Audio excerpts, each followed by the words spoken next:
যদি তিনি তার বক্তব্য প্রত্যাহার না করেন, যদি সমস্ত রাজনৈতিক দলকে ডেকে জাতীয় সংলাপের মাধ্যমে আওয়ামী লীগকে নিষিদ্ধের প্রস্তাব উত্থাপন না করেন, তাহলে ধরে নিব যে তিনি আসলে আওয়ামী লীগের পথে হাঁটছেন। খুব সহজ, আওয়ামী লীগকে নিষিদ্ধ করা খুব সহজ। তিনি একটি জাতীয় সংলাপ ডাকবেন, সকল দল যাবে এবং সবার কাছ থেকে মতামত জানতে চাইবে যে তোমরা কি আওয়ামী লীগকে নিষিদ্ধ করতে চাও নাকি পুনর্বাসিত করতে চাও।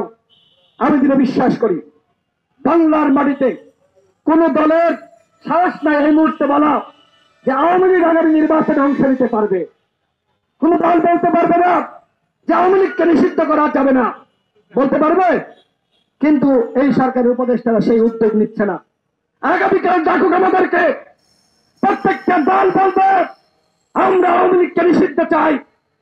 আমাদের স্পষ্ট কথা, আপনারা অন্য জায়গায় ব্যর্থ হন, মাফ করে দিব, কিন্তু আওয়ামী লীগকে নিষিদ্ধ না করে যদি আপনারা ক্ষমতার চেয়ার থেকে বিদায় নেওয়ার চেষ্টা করেন, তাহলে কেউ এই মন্ত্রীপাড়ায় ঘুমাইতে পারবেন না, কোন উপদেষ্টা বাড়ি ঘরে থাকতে পারবেন না। আমরা বিপ্লব করেছি, কথা একটু বিপ্লবী হবেই, মাইন্ড করবেন না। আগে আওয়ামী লীগকে নিষিদ্ধ করুন, এরপরে প্রয়োজনে